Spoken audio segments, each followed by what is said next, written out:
Bien, desde este momento entonces estamos grabando.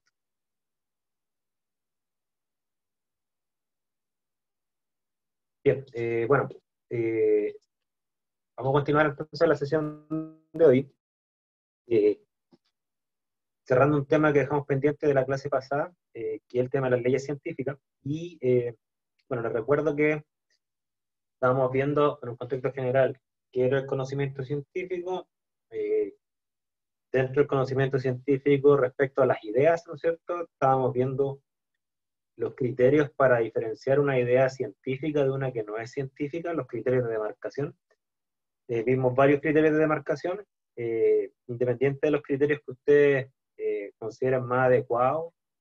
Eh, Estábamos viendo en la última sesión el tema de lo que era una ley, ¿no es cierto? Y estábamos viendo que en el marco de lo que son las ideas científicas, a una subcategoría de estas, a una subcategoría de hipótesis científicas, se le llama leyes, y dentro de esas hipótesis científicas que llamamos leyes son algunos requisitos que estas deben cumplir para tener esa etiqueta.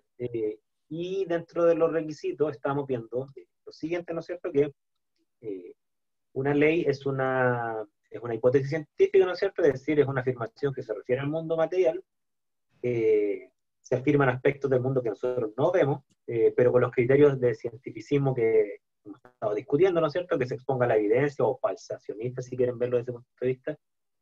Eh, pero además, una hipótesis científica es ley en la medida en que en su contenido informativo se afirma un patrón de causalidad, como por ejemplo la ley de gravitación universal, ¿no es cierto? Que afirma que, dado una fuerza, causa, uno espera ver un efecto, ¿no es cierto? Y esos efectos tienen que ver con gravedad, ¿no es cierto? O con aceleración, de acuerdo a la ley de Newton.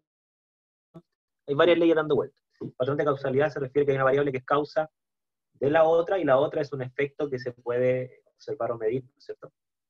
Eh, y dentro de lo que alcanzamos a ver también era que, por lo tanto, todos los requisitos que uno puede considerar para una hipótesis científica, ahí están los requisitos que propone Bunge, entre paréntesis, eh, que se refiere a una hipótesis que se expone a la evidencia empírica, que se refiere al mundo material, y que además tiene fundamento, es racional, ¿no es cierto? Si lo llevamos a lo que son las hipótesis científicas, no basta con establecer conexiones entre dos variables, porque uno puede establecer conexiones entre dos variables a través de una mera correlación de datos. Una de las cosas que se afirma mucho en el tema de las leyes es que toda ley implica a nivel de la evidencia una correlación de datos, pero no toda correlación de datos implica una ley. Por cuanto afirmaciones como esta, ¿no es cierto?, que hay una relación entre la cabeza con la inteligencia, bueno, esa relación puede ser meramente fortuita o puede realmente tener un mecanismo fundamentado que conecte una variable causa con la otra efecto. O sea, la correlación no implica causalidad, la causalidad hay que demostrarla. Y la causalidad implica que tiene que haber un mecanismo que conecte ambos. Y estamos discutiendo en la última sesión también, eh, que esto es muy importante porque existen muchos datos que se pueden correlacionar muy bien, y sin embargo esa correlación se debe a una tercera variable, ¿no es cierto?, que realmente es la que está conectada con el efecto. Y este caso yo lo tomé, que lo discutimos la última vez, por cuanto a mi opinión, aquí esta típica confusión entre correlación y causalidad, ¿no es cierto?, que es relacionar, por ejemplo, el consumo de café con cáncer al pulmón, y decir que la gente que toma café tiene más probabilidad de desarrollar cáncer. Sin embargo, podría darse el caso, no sé los detalles de esta investigación, podría darse el caso que en el fondo la variable causa no es el café, sino que el cigarro, y por razones sociales se conecta con el café, porque mucha gente que fuma tiende a tomar café. Entonces, por eso la importancia de que la variable causa con la variable efecto debe estar conectada con un mecanismo demostrado. La relación entre cigarro y cáncer al pulmón o enfermedades cardiorrespiratorias en general tiene un mecanismo demostrado, ¿ya? Con las sustancias que entran al torrente sanguíneo, cómo afectan a las proteínas, cómo generan mutaciones, ¿no es cierto? Todos esos mecanismos están demostrados, y por lo tanto la relación entre fumar y cáncer o fumar y enfermedades cardiorrespiratorias no solamente tienen unos datos que se correlacionan con esa afirmación, sino que tienen mecanismos de archidemostrados. Por lo tanto, en ese último caso sí hay un patrón de causalidad. Entonces uno debe mirar con harto cuidado estas afirmaciones tipo correlacionales, porque no necesariamente una correlación implica una causalidad. O sea, cuando dicen, por ejemplo, las personas que toman sol son más felices, a lo mejor esa es mera casualidad. No tiene ninguna conexión causal y la gente tiende a pensar que detrás de eso hay una causalidad y se ponen a tomar sol porque quieren ser felices. Ahí hay un problema. ¿Okay? Y bueno, me parece que les mostré este gráfico, no recuerdo muy bien. Este gráfico que muestra un poco en base a un caso que es claramente absurdo, ¿no es cierto? Muestra cómo el consumo de café en kilogramos per cápita al año, ¿no es cierto? Está altamente correlacionado con el número de premios Nobel por 10 millones de habitantes en estos países. Entonces uno podría pensar malamente que consumo de café causa efecto premio Nobel, pero uno sabe que esas dos relaciones no tienen ninguna racionalidad a la conexión entre ambos, es una mera aspecto fortuito. ¿Ya? Eh, entonces, el tema de las leyes tiene sus peros, ¿no es cierto? La ley de Newton es una ley, la segunda ley de Newton, porque sabemos que la relación entre fuerza y aceleración no es casual, es causal, ¿no es cierto? Sabemos que hay una relación entre la fuerza, la aceleración a través de la masa de un cuerpo en un contexto de un movimiento rectilíneo uniforme. Por lo tanto, el proceso que conecta la variable causa-fuerza con una necesaria mayor aceleración está demostrado. Y aquí en esta diapo, ¿no es cierto?, hay varias leyes. Ustedes estamos discutiendo en la última clase la ley de Mendel, ¿no es cierto?, que ustedes establecieron las variables causa y efecto y además el mecanismo. Y aquí tengo yo algunas afirmaciones que algunas son leyes y otras no. Por ejemplo, la primera, que es la ley de Boyle, que es presión y volumen igual a una constante, ¿no es cierto? En base a los mecanismos que se conocen hoy en día, que los tengo más adelante, les voy a mostrar una diapo, sabemos que la variable causa es el volumen y la variable efecto es la presión, por cuanto hay un mecanismo que es de colisiones moleculares. Eh, Sin embargo, por ejemplo, la literatura está muy descrito, y esta es una crítica que se le hace sobre todo a la gente que trabaja en selección de personal, que es un área de la psicología, tengo entendido, que es que cuando, por ejemplo, el tipo de mancha que uno ve o cómo uno interpreta una mancha y la correlación con la personalidad, que es el famoso test de Rorschach, a mí me lo han hecho, claro, se establece en varios artículos que en realidad esa relación es una cosa meramente correlacional, no hay una causalidad detrás, o sea, no necesariamente una persona que ve una mancha X de una forma necesariamente tiene un problema determinado, por mucho que hayan algunos datos correlacionales que se puedan ajustar. Entonces, yo una vez leí un artículo que era una revisión, que era de psicólogos, ¿no es cierto?, que estaban en contra del test de Rorschach por lo mismo, porque establece una correlación que nada más es fortuita, ¿no? Y uno no puede, según ese paper, ¿no es cierto?, hacer selección de personal en base a unas relaciones de variables que son meramente correlacionales y no causales. Entonces el test de Rorschach ha tenido igual sus críticas dentro de la misma psicología, no una crítica mía, ¿eh? Yo no estoy en esa área. Ahora, hay relaciones que ya son, incluso ni siquiera tienen correlaciones detrás, y la gente establece las relaciones de forma meramente intuitiva o prejuiciosa. O sea, por ejemplo, la relación entre las líneas de mano y la salud. Eso no hay ni correlación ni causalidad demostrada, o sea, eso es solo un mito. Bueno, pero hay gente que cree estas cosas. Hay leyes tanto en biología, en química, en física. Esta es una ley de astronomía, ¿no es cierto?, que es la ley de Hubble, que es la relación entre la distancia de una galaxia y el espectro de hidrógeno corrido hacia el rojo, ¿no es cierto?, que tiene que ver con el mecanismo de alejamiento de la galaxia. La ley de Hubble se utiliza muchísimo para estimar las distancias de la galaxia. Esta es una afirmación de tipo causal que la planteó Hitler, ¿no es cierto?, que establecía que había una relación entre la capacidad física o la intelectual respecto del tipo de raza. Él cuando afirmaba esto de que cierto grupo de alemanes, ¿no es cierto?, eran superiores, cosas por el estilo. Y esa afirmación no tiene ni correlación, ni mucho menos causalidad. ¿Ya? De hecho, todo lo contrario, la evidencia refuta esto, que el tema de la inteligencia tiene que ver con la raza, y los distintos grupos raciales no se diferencian mucho en términos de inteligencia. De hecho, los estudios que hay de cociente intelectual más se dan cuenta que las variables que afectan a la inteligencia son otras. ¿Ya? Son cuestiones más que tienen que ver con salud, con cuestiones sociales educativas, ¿no es cierto? El tema del afecto, del cuidado de los padres, ¿no es cierto? Entonces, ahí hay un tema que también está como ejemplo de algo que no es ni ley ni correlación. ¿Ya? y así sucesivamente, ¿ya? Ahora, dentro de las leyes, esto solamente para cerrar el tema de las leyes, que no lo alcancé a ver la última vez, se hablan de dos tipos de leyes, de las leyes mecánicas o mecanicistas, ¿no es cierto?, que son como las leyes de la física, donde uno dice, bueno, si yo aplico la variable A, causa, se va a dar un efecto, que es, por ejemplo, cuando uno lanza proyectiles, ¿ya? Uno dice, dado una fuerza con un ángulo determinado, el proyectil, efecto, va a caer 100 metros más allá. Esa es la causa con el efecto. Están las leyes que se llaman estocásticas, que son el tipo de leyes en donde uno no ve un efecto, sino que uno ve posibles efectos con distintas probabilidades, que es más o menos lo que establece, tengo entendido, y ustedes me corregirán, en las leyes de Mendel. En las leyes de Mendel no dicen, dado un cruce, se va a dar un individuo de esta característica. Dice, dado un cruce, se va a dar una distribución de posibles individuos con distintas probabilidades. Entonces, eso se le llama una ley estocástica. ¿Okay? ¿Por qué le menciono esto? Porque hay algunos autores del área biológica que han manifestado que la biología no tiene leyes. Claro, si uno entiende las leyes bajo un contexto mecanicista, claro, uno podría quizás concluir eso, la biología no tiene leyes, porque lo que se propone a nivel biológico son algunas especies de efectos poblacionales, ¿ya? Más que de un individuo puntual, entonces no es mecánico, es como probabilístico.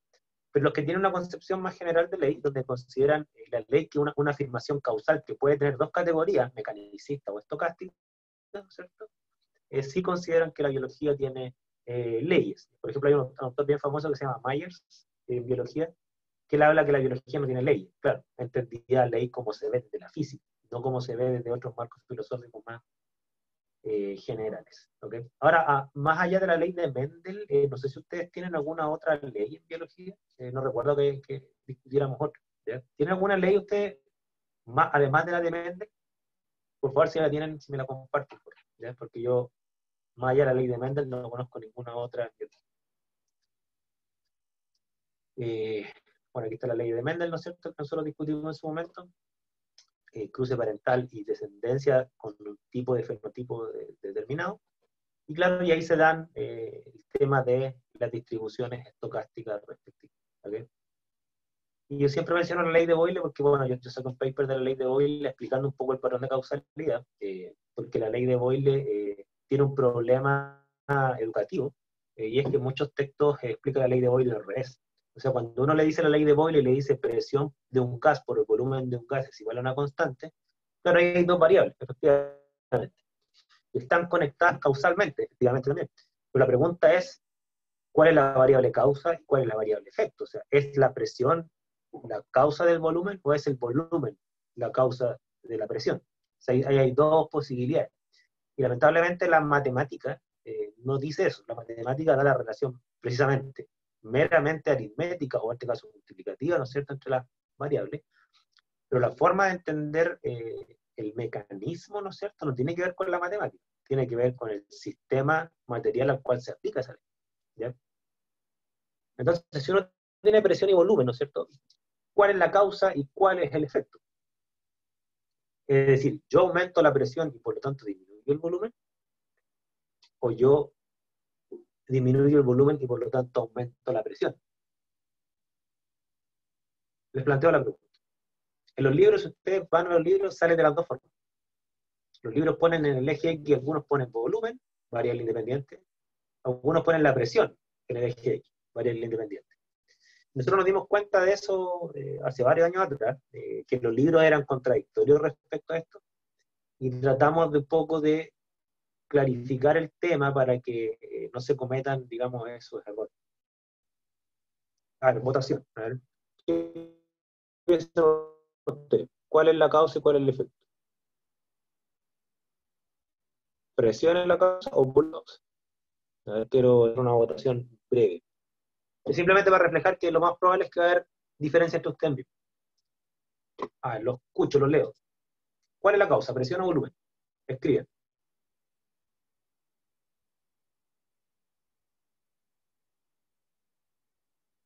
Los leo. ¿Quién piensa que es presión la causa?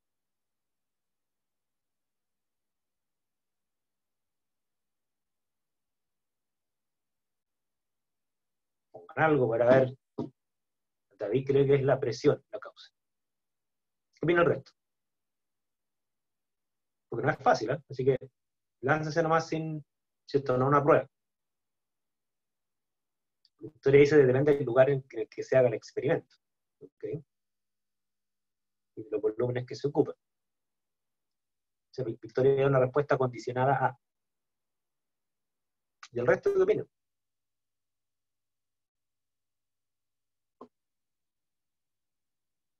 ¿Qué opina Bárbara, Catalina, Daniel? Daniela? Daniela cree que es presión. Ignacia, Jesús, Bárbara también cree que es presión. Sebastián intuye la expresión, pero también no se cierra el tema del contexto, ¿no es cierto?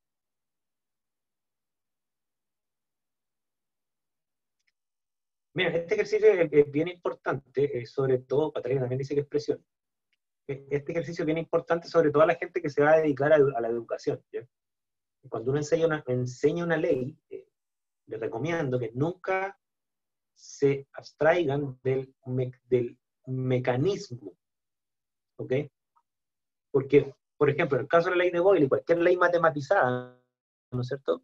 Tiene este inconveniente de que muchos libros se limitan a poner la ecuación y hacer cálculos con esa ecuación, pero no explican la parte conceptual de la ley. ¿Cuál es el patrón de causalidad? La matemática uno lo puede llevar a la falsa sensación de que entiende la ley porque los cálculos me salen bien, ¿ya?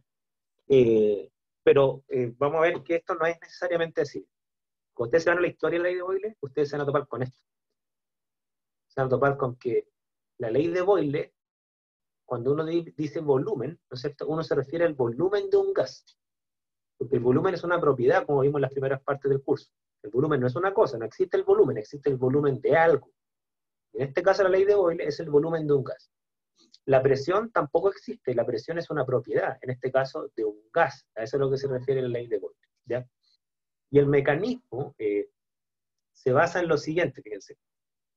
Se basa en que yo tengo un sistema que es, en este caso, representa un émbolo que tiene ocluido un gas. O sea, los puntos rojos serían partículas de gas que están a una temperatura constante, es decir, tienen una energía cinética constante y se mueven. ¿Okay? Lo que uno entiende por presión es las colisiones de partículas gaseosas sobre una pared. La presión es una variable macroscópica que tiene un fundamento microscópico, es decir, un gas presiona en la medida en que colisiona con una pared. ¿Estamos? Entonces, ¿cuál es el mecanismo? El mecanismo dice, mira, si yo tengo un gas ocluido con un émbolo, el émbolo sería A, ¿no es cierto? Si yo el émbolo lo muevo, por ejemplo, lo muevo hacia la izquierda, es decir, disminuyo el volumen del gas, ¿qué es lo que va a pasar con ese émbolo? Dado que disminuye el volumen del gas, y por lo tanto las partículas ahora van a estar en menor volumen, necesariamente van a colisionar más partículas por segundo con la pared. Por el contrario, si yo extiendo el émbolo hacia la derecha, necesariamente, y como el número de partículas es constante, necesariamente van a haber menos colisiones de partículas por unidad de tiempo con la pared. Entonces, la teoría cinético-molecular de los gases me dice a mí que la variable causa, fíjense, contrario a lo que ustedes plantearon, es necesariamente el volumen, o sea, si yo disminuyo el volumen, necesariamente voy a aumentar la presión porque necesariamente el mecanismo me dice van a haber más colisiones. Eso es lo que me dice el mecanismo. ¿Okay? Ahora, ¿qué es lo que pasa? Que muchas veces pasa, bueno, ahí se sorprendió Victoria, muchas veces pasa que los libros explican esto un poco más mal, y yo entiendo por qué ustedes piensan que es la presión la causa y no el volumen, porque los libros de repente hacen lo siguiente, dicen, bueno, yo voy a variar el volumen, dicen los libros. ¿Pero cómo lo voy a variar? Dicen, ejerzo una presión P, ¿ok? Sobre el émbolo para disminuir el volumen. De hecho, algunos libros lo ponen así como que uno pone una especie de peso grande sobre un émbolo y eso hace que el volumen se achique. Entonces, claro, uno dice, mira, Entonces, claro, si yo presiono, causa volumen, disminuye, efecto. Claro, pero ¿cuál es el asunto? Que la ley de Boyle no se refiere a la presión que se ejerce sobre el émbolo. La ley de Boyle se refiere a la presión que ejerce el gas sobre la partícula, perdón, sobre la pared, perdón. ¿Ok? Entonces, claro, presionar un émbolo para disminuir el volumen es una forma de disminuir el volumen. ¿Ok? Pero la presión de la ley de Boyle no se refiere a la presión externa sobre el émbolo. La ley de Boyle se refiere a la presión del gas. Yo puedo presionar un émbolo poniendo no sé, un pistón, puedo poner, si es que el émbolo estuviese de pie, yo podría poner un peso grande. Esa es una forma experimental para disminuir el volumen, ¿ok? Pero la ley de Boyle no se refiere a la presión ejercida sobre el émbolo. La ley de Boyle se refiere a la presión que ejerce el gas. Son dos cosas diferentes, ¿ya? Y claro, cuando uno ve eso, ¿no es cierto? Son pocos los textos que conectan la ley de Boyle, esta ecuación, ¿ok? Con la teoría cinética de los gases, es decir, este mecanismo de colisión, ¿ok? Este que estoy mostrando acá abajo. Entonces, claro, cuando uno no conecta la ecuación matemática que establece la relación de variables con el mecanismo comprobado, ¿no es cierto? Uno nunca va a identificar la causa con el efecto. Ese es el gran problema, ¿ya? Es un gran problema. Entonces, claro, el caso de la ley de Boyle es bien ilustrativo, porque la ecuación matemática parece súper simple, ¿ya? Pero lleva un montón de errores, ¿ok? Preguntas, dudas. Claro.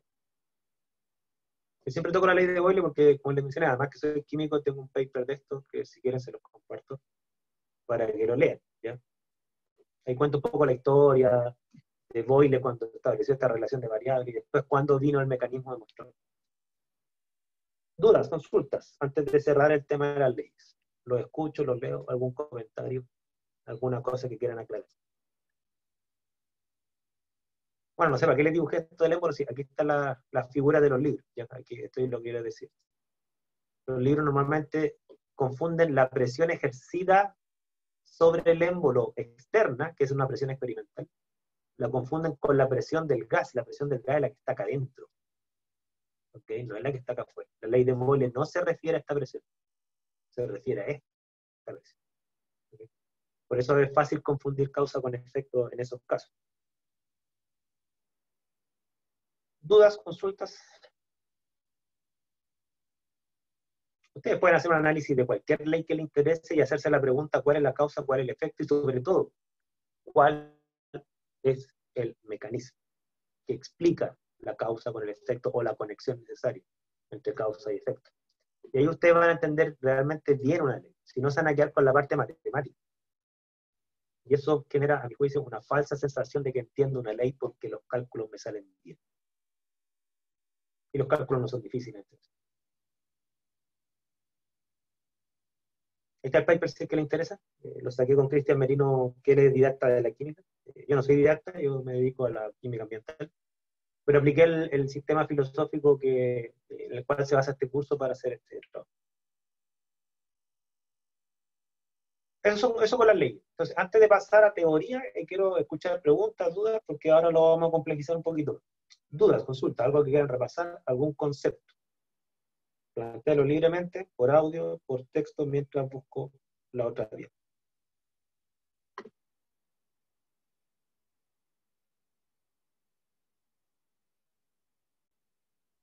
Hay una definición final de ley. Ya, mira, muy importante. Lo que es una ley no tiene una definición absolutamente aceptada por todos lados. Yo le estoy dando más o menos las dimensiones que tienen más acuerdo. ¿Qué es lo que es una ley? Desde mi punto de vista, en base a textos que he leído y algunas cuestiones que he discutido con gente, ¿no es cierto? Una ley es una hipótesis científica cuyo contenido informativo es de carácter causal. Es decir, lo que se afirma en esa hipótesis es un patrón de causalidad, causa con efecto o efectos. ¿Ok? Sumado a eso, ¿no es cierto? Porque, es decir, yo conjeturo que existe una relación causal de dos variables en el mundo, ¿ok? Sumado a lo anterior, además esa relación causal debe estar demostrada mediante un mecanismo que conecte ambas variables. ¿Okay? Esa sería una definición de la hipótesis cuyo contenido informativo contenido informativo de tipo causal y con un mecanismo demostrado que la sustente. ¿Ok? Hay algunas definiciones que incluyen además un criterio que yo no estoy de acuerdo con él, que le dicen, y además debe ser una afirmación causal, con mecanismo, todo lo que tú quieras, pero además le dan un agregado de universal. ¿Ok? Es una afirmación de tipo universal, o sea, que es aplicable en cualquier ámbito del universo y también en el pasado, el presente y el futuro. Claro, si uno aplica eso, ¿no es cierto? Muchas leyes que en términos sociales se les denomina ley, como las leyes de Mendel, ¿no es cierto? Se pone en duda su universalidad, porque dicen, bueno, las leyes de Mendel a lo mejor son válidas solamente en el contexto de vida que entendemos en la Tierra, pero no es universal necesariamente. Entonces, claro, si uno le agrega además el tema de la universalidad, empieza a descartar leyes que no serían aplicables a todo el universo, ¿no es cierto? O no sería aplicable a infinitos casos, pasado, presente y futuro. Y claro, uno se va quedando prácticamente con las puras leyes de la física. ¿Ok? Yo personalmente no estoy de acuerdo con eso, pero se lo menciono. ¿Ya? Se lo menciono en caso que ustedes más adelante vean otra definición de ley que incluya el concepto de afirmación de carácter universal. ¿Ok? Más dudas, consultas. Mientras busco la otra vía.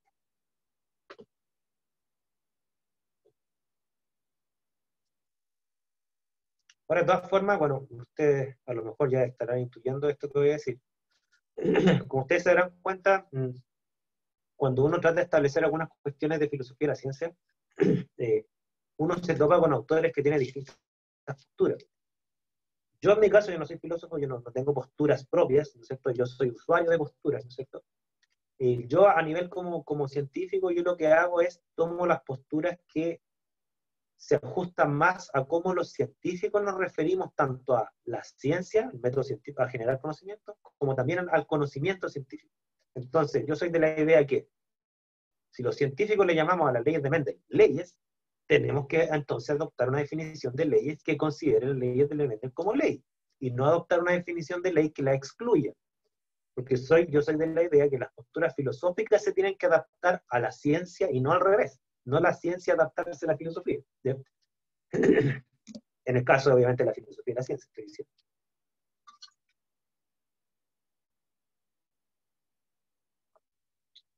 ¿Más dudas, consultas? Antes de pasar al tema de lo que es una teoría.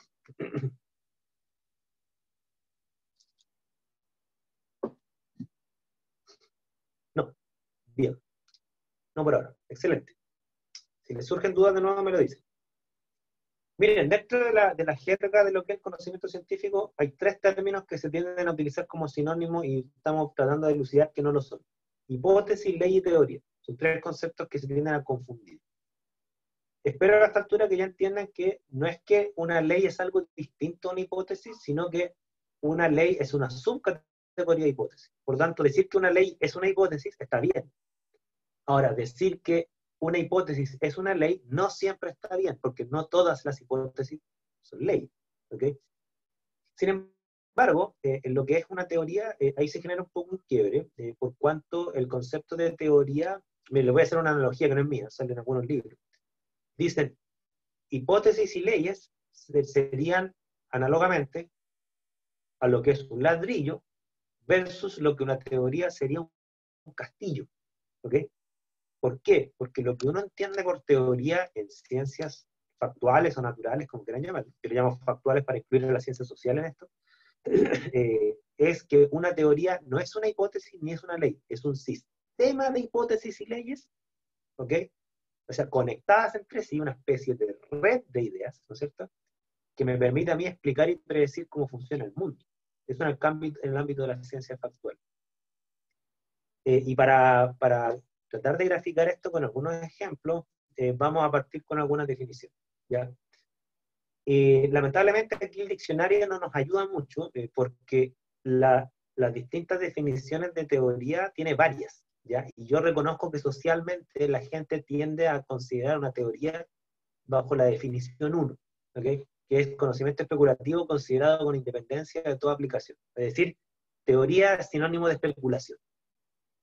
No sé si ustedes han escuchado la palabra, esto es solo una teoría. ¿ok? Como despectivamente, o sea, como que no tiene base de nada, es una cosa meramente emocional y especulativa. Sin embargo, la acepción que más se utiliza en ciencia no es la 1, es la 2. Por ejemplo, cuando yo hablo de la teoría de la evolución, me estoy refiriendo a este punto, el punto 2. Dicen aquí, a pesar que aquí el diccionario no es del todo correcto, dice serie de leyes, plural, que sirven para relacionar determinado orden de fenómenos. Ya, esa definición, si bien es cierto, se ajusta un poco mejor a lo que entendemos por teoría en ciencias factuales. Lo que sí hay que entender es que no todas las hipótesis de una teoría son leyes. Algunas sí, otras no. ¿Ok? Por ejemplo, si uno se va a la física clásica, a la teoría de la física clásica, claro, esa puede que cuadre con la definición. Por ejemplo, la física clásica, la teoría newtoniana, ¿no es cierto? Tiene 4 leyes. La ley de acción-reacción, la ley de gravitación universal, bueno, se me olvidaron la otra. Ya. Tiene 4 leyes. La termodinámica clásica también tiene, hasta donde sé, 4 leyes. La ley 0, 1, 2 y 3 de la termodinámica. Pero hay teorías que no tienen solo leyes. Por ejemplo, la teoría atómica, la de la química, ¿no es cierto? No tiene solo leyes. Tiene algunas leyes, como la ley de conservación de la masa de la vacidad, pero tiene otras afirmaciones que son hipótesis no causales. Por ejemplo, la afirmación que la materia es discontinua. Esa no es una hipótesis causal. No se habla de causas y efectos. Se dice, mira, la materia es discontinua. Está hecha por partículas elementales. ¿Ok? Entonces, la acepción 2 es mejor que la 1, ciertamente, pero a mi juicio no es del todo perfecta. ¿Ya?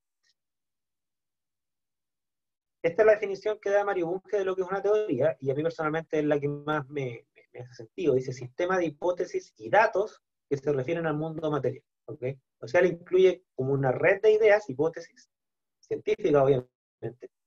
Algunas sabemos que son leyes, aquí está implícito que algunas pueden ser leyes, que además se conectan con datos del mundo para explicarlo. Esa es un poco la idea que está detrás.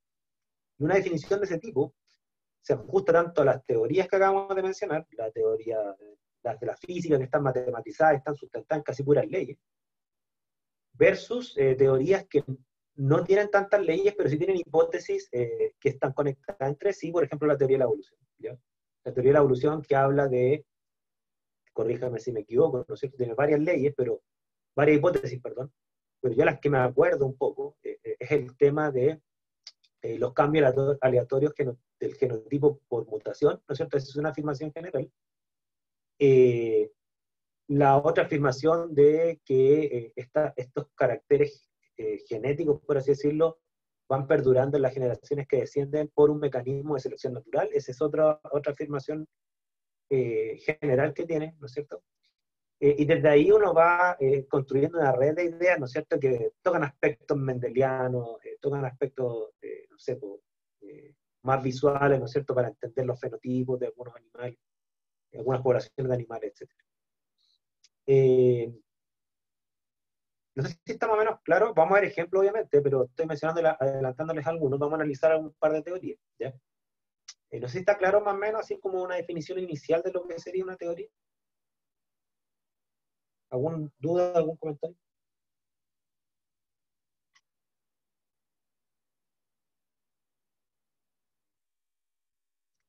Entonces, decir que una teoría es una hipótesis, eso sí está errado, porque una teoría no es una hipótesis. Son muchas hipótesis conectadas entre sí. ¿Ok?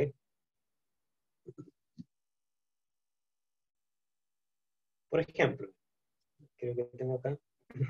Ahora, viene la pregunta, ¿no es cierto?, de si entendemos que una teoría son varias ideas, varias hipótesis conectadas entre sí para explicar la realidad, ¿no es cierto? ¿Cómo es esa conexión?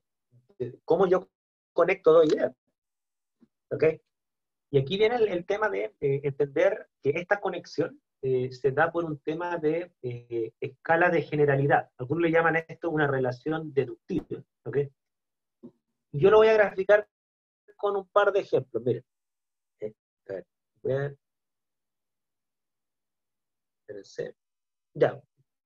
Bueno, disculpen que no tengo un ejemplo biológico, pero podemos tomar un ejemplo biológico. ¿Ya? Voy a partir con un ejemplo químico y después voy a desarrollar con usted un ejemplo biológico. Yo aquí tengo tres conceptos en química, ¿no es cierto?, los cuales están conectados entre sí. ¿Por qué? Porque, por ejemplo, el concepto de cobre, ¿ok?, que es un elemento, o el de plomo arsénico, son tres conceptos que son más particulares que el concepto de metal. ¿Por qué? Porque el metal es un concepto general que incluye al cobre, al plomo, bueno, el arsénico lo voy a dejar de lado porque no es un metal en estricto rigor, pero incluye además cobre, plomo, al mercurio, al cadmio, ¿no es cierto? Entonces, metal es un concepto más general que cobre. Ambos conceptos están conectados, por lo tanto. ¿Por qué? Porque todo, toda partícula de cobre es una partícula metálica, pero no toda partícula metálica es una partícula de cobre. Si yo utilizo el concepto de metal y digo, este es un metal conductor de masa atómica 63, yo deduzco que me estoy refiriendo al cobre. Por lo tanto, metal y cobre están conectados por relaciones de general particular. ¿Ok? Y un concepto más general que metal sería elemento, porque todo metal es un elemento, pero no todo elemento es un metal. También existen no metales, metaloides. ¿Ok? En el marco de una teoría, como una teoría química, ¿no es cierto?, los conceptos o las ideas más generales están arriba de la teoría y las más particulares están abajo. Y la red se forma de arriba hacia abajo. ¿Ok? Estos serían, por ejemplo, conceptos económicos. ¿Ya? Por ejemplo, uno dice moneda y billete son conceptos particulares. Ambos estarían conectados a través de un concepto más general llamado dinero. ¿Ok?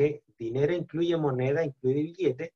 Incluso podríamos hablar, no sé, de los bitcoins. Hay muchos tipos de dinero. ¿Ok? Entonces uno puede establecer una red conceptual de decir, mira, dinero une los conceptos de moneda y billete. O sea, los conceptos de moneda y billete que pareciera que están aislados entre sí, son independientes, se unen conceptualmente a través de un concepto llamado dinero. Lo unifico. ¿Ok? Por lo tanto, armo una red de ideas. El dinero es un concepto más particular que sueldo, porque algunas personas reciben su sueldo a través de dinero, otros reciben su sueldo a través, por ejemplo, de bienes, le regalan una vaca, por ejemplo, que eso no es dinero, ¿ya? O le regalan, no sé, huevos, y esa es su paga, ¿no es cierto? Entonces, el dinero, creo que se llama fiduciario la palabra, el dinero como lo conocemos, ¿no es cierto?, que el que emiten los bancos centrales, es una forma de pagar el sueldo, pero no es la única. Por lo tanto, sueldo engloba dinero como también bienes materiales. Yo puedo pagarle a alguien con bienes materiales. ¿Ok? Entonces yo ahí armo una red conceptual. Por ejemplo, en biología, ¿no? Hagamos el ejercicio y aquí por favor colaboren. ¿Ya? Si yo les digo, armemos una red conceptual, no, nómbrenme conceptos biológicos más particulares y conceptos biológicos más generales. Por ejemplo, ¿qué se les ocurre? ¿Cuáles serían los conceptos más particulares? Bacterias. Ok, buen ejemplo. Las bacterias, ¿no es cierto?, se refieren a un ámbito súper particular de seres vivos. ¿Ok?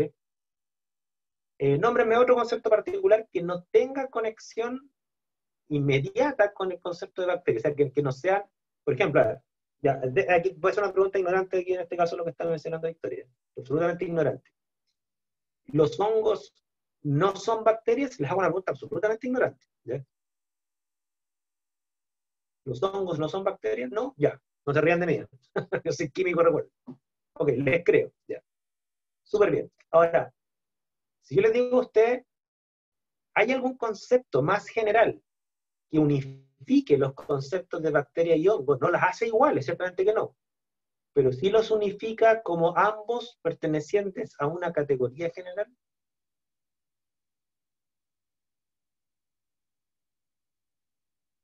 Microorganismos. Súper. ¿Están todos de acuerdo con eso? No, yo ahí le creo lo que ustedes me dicen. ¿Ya? Si están todos de acuerdo con eso, entonces uno diría, miren, ahí tienen ustedes, si yo trabajara con hipótesis del nivel que utilice los conceptos de microorganismos, yo estaría unificando los conceptos de hongos y bacterias. y estaría armando una red conceptual. Y yo podría explicar por qué las bacterias son un tipo especial de microorganismo, y con eso yo podría hacer predicciones, explicaciones, ¿no es cierto? Piensen en más conceptos de biología y denle una vuelta, ¿ya? Yo he asistido, incluso he participado en trabajos muy interesantes del área educativa, donde antes de enseñar un contenido, lo que hacen es una red conceptual de lo más particular a lo más general. Porque siempre está la discusión, sobre todo en la gente que trabaja en educación, es que si yo tengo que enseñar un contenido, supongamos teoría celular, ¿ok? ¿Por qué conceptos parto primero y cuál continúo después? Hay autores que lo que proponen es que por razones psicológicas es mucho mejor partir con conceptos más particulares y después ir enseñando los más generales, porque parte de aprender es ir conectando ideas. Entonces, la única forma de ir conectando ideas de a poco es partir de ideas más particulares, por ejemplo, hongo y bacteria, para después enseñar lo que es un microorganismo, ¿no es cierto? Y después enseñar un concepto más general de los cuales microorganismos más particulares. ¿Ok? No sé, el concepto de célula, por ejemplo, algo por el estilo. Entonces, yo he asistido a muy buenos trabajos y he participado en algunos de estos, donde hacen esto, hacen el ejercicio intelectual de tener todos los conceptos de un contenido y ordenarlos jerárquicamente. Es un trabajo que no es fácil. A veces uno piensa que algunos conceptos son fáciles de hacer, como los que estamos mencionando, pero de repente se quedan entrampados en otros. Miren, los de física es lo mismo. Por ejemplo, antiguamente en física, las primeras ideas de la física, que vienen más que nada de Galileo, ¿no? Hablaban de conceptos más particulares, como velocidad, posición, ¿no es cierto? Después empezaron a surgir los conceptos de aceleración y fuerza que unificaron todo esto en una red. Yo creo que lo tengo aquí, espérense. Déjenme avanzar un poco. Miren, este ejemplo me gusta mucho, porque para entenderlo no hay que ser especialista en ningún área, porque esto normalmente no se lo enseñan así hasta la media. Antiguamente en la física lo que existía eran, por ejemplo, ideas de Galileo para tratar de entender la caída de los objetos, ¿ok? Ideas como velocidad y tiempo y distancia, ¿ok? Por otro lado, estaban las ideas de Arquímedes para explicar la flotación de los cuerpos, pero parecía que las ideas de flotación no tenían nada que ver con las ideas de caída, parecía que eran dos cuestiones diferentes, ¿ya? También estaban las ideas de Kepler para tratar de entender por qué los planetas se movían en órbita elíptica, ¿ok? Pero parecía que las ideas de elipse, las ideas de flotación y las ideas de caída libre parecían ideas completamente desconectadas entre sí. ¿Quién las unió? Newton. Con el concepto de fuerza, hizo ver que tanto los movimientos de los planetas como la flotación, como las caídas, obedecen al mismo principio general de fuerza, ¿ok? Por lo tanto, unió ideas sueltas y armó una red. Primera teoría de la física de ese nivel, ¿ok? Les voy a mencionar otro caso, que es el de química, y tengo una biología. A pesar que la biología se lo puede describir, no se los puedo defender. Por ejemplo, antes de la primera teoría atómica, existían ideas sueltas, y como yo les mencioné, muchas de ellas son leyes. Por ejemplo, la ley de conservación de la masa, que es lo más probable que todos ustedes la conocen, ¿cierto? Que en un cambio químico la masa se mantiene, ¿ok? O sea, si yo hago reaccionar madera con oxígeno, ¿no es cierto? Y la masa inicial de la madera con el oxígeno, ¿no es cierto?, va a ser igual a la masa final, que no va a ser madera, va a ser ceniza más CO2. Esa masa es constante en todo el proceso. Esa es la ley de conservación de la masa. Pero también estaban la ley de las proporciones definidas, ¿no es cierto?, que para los que no lo conocen, es esta ley que dice que en las mezclas químicas, no en las mezclas físicas, en las mezclas químicas, lo que entendemos reacciones, ¿no es cierto?, yo no puedo mezclar A con B en las proporciones que a mí se me antoje. Es una porción de A con una porción de B para dar C, o dependiendo de la estequiometría de la reacción. ¿Ok? Entonces, las combinaciones químicas son en proporciones definidas, no son en proporciones continuas. Eso lo había propuesto Proust, ¿no es cierto? Y Dalton también hizo una propuesta muy similar para cuando las sustancias químicas se mezclan a veces más de una proporción, a veces son en dos proporciones o en tres proporciones, pero son todas definidas. ¿Ok? Y Gay-Lussac, ¿no es cierto?, él se dio cuenta que esas combinaciones químicas también eran válidas para gases. Entonces, todas estas parecían ideas que estaban sueltas entre sí. ¿Y quién las unió? Dalton. Dalton dice, bueno, todas estas ideas tienen sentido si es que aceptamos que la naturaleza es discontinua y está compuesta de partículas elementales, las cuales llamamos átomos, que el autor se nombre de Demócrito. ¿Ok? Entonces él dice, bueno, la razón por la cual la masa se conserva entonces es porque la materia es discontinua y es elemental, por lo tanto la masa se va a mantener si es que las partículas se van combinando solamente. Y dice, bueno, y la razón por la cual se combinan en proporciones definidas es que como son partículas, las partículas es una partícula con una partícula con dos partículas, entonces obvio que se van a ir mezclando en proporciones definidas porque la materia es particulada. ¿Okay? Es como un Lego, o sea, yo una pieza la uno con dos piezas, yo no uno con media pieza o con un quinto de pieza. Entonces, ahí se armó una red conceptual que permitió explicar muchos aspectos del mundo. ¿Y se armó una teoría? Fíjense. Y creo que tengo la de la biología acá. Espérense. Esta es la que encontré de la biología, ¿ya? Esta la copié de vino un profesor de la Chile, si mal no recuerdo, que el tipo ha escrito libros de filosofía de la biología, es un chileno bien interesante, pone muy bien. Yo fui a esa presentación y le tomé una foto a su diapo, ¿ya? Y después la transformé en esto. Entonces él decía, mira, ¿cuáles son las ideas más generales de la biología? Las más generales, las que están en la cúspide de la teoría. Él dice es genoma y proteoma, ¿ya? Yo entiendo lo que es genoma, entiendo lo que es proteoma desde el punto de vista de cómo se hace el análisis proteómico.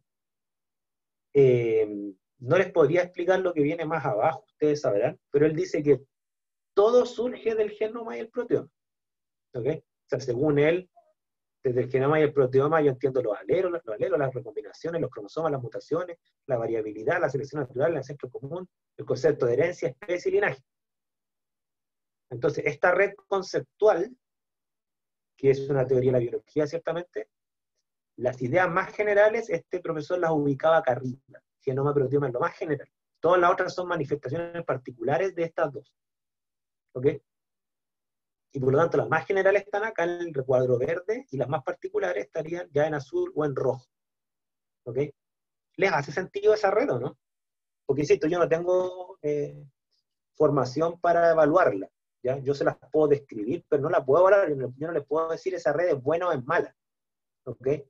¿Qué opinan ustedes?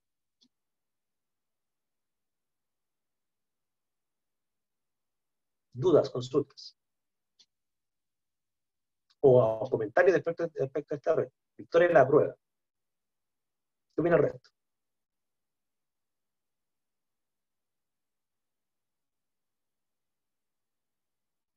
Yo nunca había visto una exposición tan clara de lo que es una teoría en biología. A mí la biología me descoloca un poco porque Ignacio también está de acuerdo. David dice que tiene sentido. A mí la biología me descoloca un poco desde qué punto de vista de que como la biología no está matematizada como la física o la química, cuando las ideas están matematizadas, las conexiones entre las ideas son matemáticas. Por ejemplo, yo me acuerdo que yo tenía un profe un ayudante de física, que ahora es profe de física en el Instituto de Física, el Ramón Herrera, que me acuerdo. Y yo me acuerdo que él tomaba las ecuaciones de Newton, la matemática, y él las trataba matemáticamente para construir las ecuaciones de Galileo. Entonces, en ese proceso matemático, él deducía, desde Newton deducía a Galileo. Entonces, matemáticamente era clarísimo que Galileo era un caso particular de Newton. Por lo tanto, las ideas de Newton eran más generales que las de Galileo, están más arriba. La matemática ahí lo deja clarísimo, pero como la biología no está matematizada, o muy poca está matematizada, a mí me deja un poco descolocado, ¿ya? Entonces ahí recurro a usted. Ustedes me dicen, ¿tiene sentido? Súper, les creo absolutamente, ¿ya? A cuanto biólogo le he mostrado esto, están todos de acuerdo. Bueno, el tipo que vino a poner era una eminencia, así que me imagino yo que la probabilidad de error es bajísima, ¿ya? Sin caer en la falacia de la autoridad, pero claramente es menos probable que se equivoque con una persona de ese calibre que nos equivoquemos nosotros.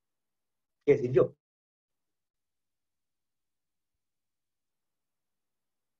Miren, una cosa importante, Mario Bunge, él dice una teoría entonces algo más o menos así, esto que estoy mostrando en la figura, dice, sería cada una de estos círculos blancos sería una hipótesis, ¿ya? Dentro de las cuales él dice, mira, las hipótesis, o le llama teorema, ¿no es cierto? Más particulares están acá abajo, ¿no es cierto? Y las más generales están acá arriba. Pero como esto es un castillo, los castillos no tienen una altura infinita. Uno siempre se va a topar con las ideas más generales dentro de una teoría. ¿Ok? Esas ideas más generales, las que unifican más, ¿no es cierto?, en un campo de conocimiento, a esas ideas él les llama axiomas. ¿Ok? Yo en otro libro lo he visto que le llaman postulados. ¿Ok? Entonces, toda teoría tiene la frontera de su conocimiento, pasa por los axiomas de. O sea, hasta ahí llega el conocimiento y por lo tanto hasta ahí llega la capacidad explicativa. Hay libros de filosofía de la ciencia que dicen que una teoría no tiene un campo explicativo más amplio que a los cuales se refieren los axiomas de la teoría. Porque como todo lo que viene más abajo es más particular, yo no puedo entonces explicar más allá de lo que mis axiomas se refieren. Si mis axiomas se refieren a proteínas y genes, lo que viene más abajo no puede explicar más que eso. No sé si me explico. Entonces, ahí está el límite del conocimiento. ¿Ok? Es lo que se llama axioma. Ahora, los axiomas también son hipótesis. Súper importante. ¿Ya? Por lo tanto, como toda hipótesis, pueden ser imperfectos, pueden ser falsos, pueden ser ciertos, están abiertos a que la evidencia los refute, los destruya, ¿no es cierto? Y han habido casos de teoría en donde hay evidencias que ha destruido los axiomas de una teoría. El caso que yo más me acuerdo es la termodinámica, ¿no es cierto? Como un experimento de un taladro con agua echó por tierra los axiomas de la teoría del calórico que existía antes de la termodinámica, y listo, esa teoría desapareció entera, ¿ya? O sea, casi entera, digamos. Quedaron como, es como una casa que se derrumbó. Quedaron unos pocos ladrillos útiles con los cuales tuvieron que construir otra casa de nuevo, ¿ya? Y me imagino yo, ¿cómo se llama? A ver, este tipo, el que era como rival de Darwin, Lamarck, Lamarck. Una cosa muy parecida pasó con la teoría de Lamarck. Para explicar la diversidad de las especies, ustedes saben mejor que yo que había una competencia entre Darwin y Lamarck, explicaban lo mismo, pero desde axiomas diferentes. ¿Ok? O sea, ambos reconocían que los organismos cambiaban en un tiempo de vida, ¿no es cierto? Pero esos cambios, ¿no es cierto? Los axiomas que explicaban esos cambios, tengo entendido que Lamarck lo asociaba al uso y desuso, ¿no? En el fondo, yo, dado que uso o desuso algún componente de mi cuerpo, ¿no es cierto?, voy a fortalecerlo o debilitarlo por ese uso o ese desuso, y ese fortalecimiento del debilitamiento va a ser heredado a mis descendientes. Esa es como la teoría lamarckiana. Y Darwin decía que no, porque esos cambios, ¿no es cierto?, de un cuello más largo, más corto, son aleatorios y aparecen de repente en una generación y van a perdurar a los descendientes en la medida de si les da ventajas de alimentación y reproducción. Listo. Entonces, explicaban lo mismo, pero desde postulados diferentes. Y claramente la evidencia terminó destruyendo la marca. Tengo entendido. Una vez un profesor me dijo que no era tan así, que algo de la marca ha resucitado, ¿ya? Con este famoso Evo Devo, o sea, por el estilo, que parece que hay algunas cuestiones ambientales que sí expresan ciertos genes, ¿ya? Y miren, ¿qué hora es? Entonces, miren, esta es una frase de Albert Einstein que es bien bonita, ¿no es cierto?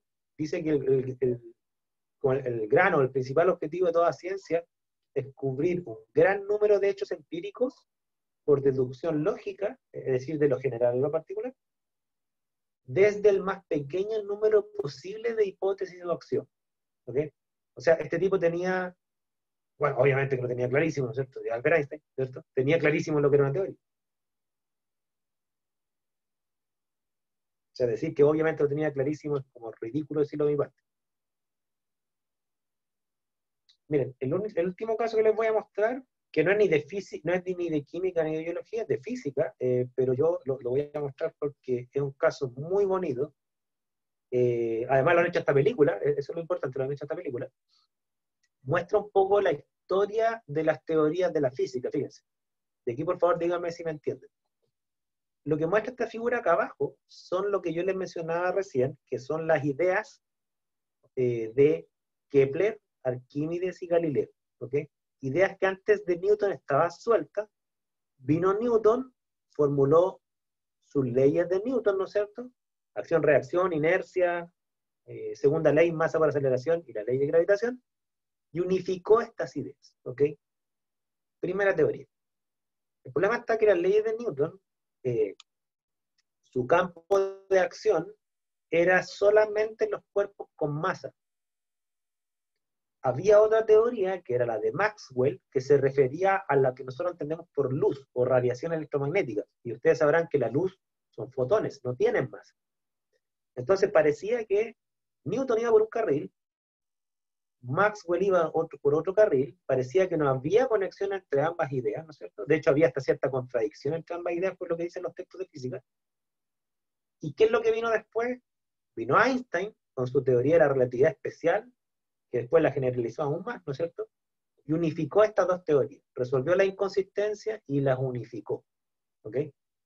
Hizo una teoría que unió desde el magnetismo o electromagnetismo, la luz, con Newton, ¿no es cierto? Resolvió alguna inconsistencia, incluso algunos postulados de Newton los derribó, ¿ok? Los cambió por otros, e hizo una teoría más general, ¿ok? Y en este momento la teoría de la relatividad, ¿no es cierto?, es una teoría muy general, más general que la de Newton, más general que la de Maxwell, pero todavía no es lo suficientemente general. ¿Por qué? Porque hay otra teoría en física que tiene otro campo de acción, que es la física cuántica, ¿ok? Que pareciera que lo que propone la física cuántica no tiene conexión con la relatividad. ¿Y en qué están los físicos hoy en día? Están tratando de hacer una teoría, una super teoría que unifique lo cuántico, que se aplica normalmente al mundo microscópico, a la relatividad, que implica que se aplica a todo lo macroscópico y universal, en la base de la cosmología, y para eso andan buscando axiomas que las unifiquen coherentemente y que permiten explicar lo mismo y más que explican ambas por separado, y que sean consistentes con la evidencia, obviamente. En eso están los físicos ahora. Esa es la famosa teoría del todo, que le dicen a algunos que la han hecho película, porque uno de los que intentó hacer esta unificación y que tuvo algunos éxitos puntuales, ¿no es cierto?, fue Stephen Hawking, ¿okay? Él logró unificar un poquito más teorías para explicar un fenómeno, que es la radiación Hawking, que es la que emiten los agujeros negros. Él no logró una gran teoría, él logró unificar las teorías, pero logró al menos unir algunas ideas más básicas de acá abajo, ¿no es cierto?, para explicar un fenómeno. Por eso este tipo fue tan famoso. Dicen que uno de los intentos más exitosos de tratar de unificar las teorías sin lograrlo, ciertamente. Y claro, hoy en día el físico que logra unificar estas dos teorías, pucha, sería como el nuevo Newton, no Einstein, ¿okay? Esa es la teoría del todo. Algunos le llaman esta, tengo entendido, algo así como la teoría de la gran unificación, que unifica teorías de lo micro a lo macro, o sea, aborda todos los niveles de la realidad. No lo explica todo, ¿ya? Explica fenómenos físicos, no va a explicar fenómenos biológicos, ¿ya? Yo sé que algunos físicos como que se confunden con esto, y piensan que porque a nivel de las dimensiones abarcan todo el universo, piensan entonces que lo explican en toda su complejidad, y no es así. No es así, ¿ya? Dudas, consultas, comentarios, algo que quieran repasar. Eso es una teoría, ¿ya? Y aquí estas figuras muestran un poco que las teorías van mejorando en el tiempo, en la medida en que mucha información, dice Victoria. Sí, bueno, harta información. Y las teorías algunas van mejorando, otras van siendo reemplazadas por otras, ¿no es cierto? Yo simplemente les dejo una frase de Crick, ¿ok? Ustedes que son del área biológica, porque muchas veces la gente habla de el dogma de la biología, una cuestión por el estilo, no sé si han escuchado esa palabra, ¿ya? Y claro, si uno se va a la definición de dogma, dogma es una especie de idea que uno asume a priori como cierta e incuestionable, ¿ya? Uno la asume como una verdad absoluta, ¿ok? Crick utilizó una de sus ideas y le puso la etiqueta, este es el dogma de la biología, una cuestión algo así, dijo. Es lo que estaba tratando de decir. Era una idea general, tipo axioma, en el marco de la biología. Pero ni siquiera los axiomas son incuestionables. Después Crick tuvo que un poco explicar esto, porque cuando él habló de dogma, mucha gente empezó a decir, ven que en la ciencia hay dogmas, ven que en la ciencia no todo es cuestionable, si también los científicos son dogmáticos. En la nueva religión, la ciencia, decían algunos. Bueno, Crick tuvo que explicar esto, o sea, él aquí dice, ¿no es cierto?, parecía que yo no entendía el uso correcto de la palabra dogma. que corresponde a una creencia que no puede ser cuestionada. Usé la palabra como yo creía que significaba, no como la mayoría del mundo lo hace, y la apliqué simplemente a una gran hipótesis, o sea, general, ¿no es cierto?, que aunque plausible, tenía poco respaldo a la experimentación directa y podía ser cuestionable. ¿Ya? Un poco a que nunca utilicen esta cuestión del dogma de la biología o algo por el estilo. No existen los dogmas en la teoría de la ciencia. Lo único que uno asume como cierto son principios filosóficos. Uno asume como cierto que existe la realidad, uno asume como cierto que la realidad es ordenada, que la realidad se puede conocer, ¿no es cierto? Que la realidad cambia. Esos son los principios filosóficos que uno asume como verdades a priori. Pero dentro de la misma ciencia no hay nada que se acepte como verdad incuestionable.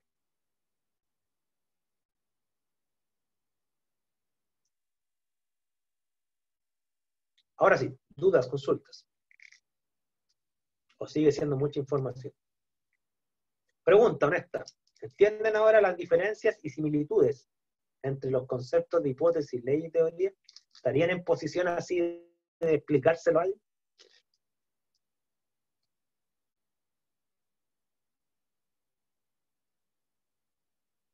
Yo le subí al aula unos documentos de apoyo. David dice, yo creo que sí. Excelente. Entonces, lo mejor que tienes que hacer, David, recomendación, saliendo de esta clase, bueno, no puedes salir de tu casa, ¿no es cierto?, pero conéctate con alguien que te escuche esto, ¿no es cierto?, que tenga interés en estos temas, y explícale esto, porque la mejor forma de aprender es explicar, ¿ya? Cuando uno explica algo, no se lo olvida nunca, ¿ok? Cuando uno escucha algo y cree entenderlo, lo más probable es que lo entiendan, pero la curva del olvido en un par de semanas se les va a olvidar. En cambio, cuando uno le explica a otra persona, dicen algunos que ese conocimiento queda por años. Entonces vayan a explicar, ¿no? Pueden sorprender socialmente con esto. ¿Sabías que?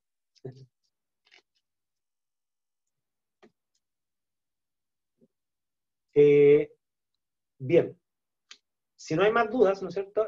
Como vamos a cambiar de tema, porque vamos ahora a ver el método científico, entonces, ¿qué les parece si adelantamos el receso?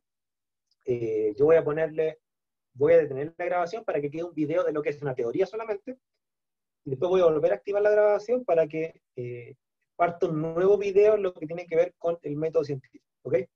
Entonces, vayan a un receso, nos vemos en 15 minutos, ¿ok? Y tómense un café para que vuelvan con ganas, ¿ya? Listo, nos vemos un rato más. Voy a detener la grabación.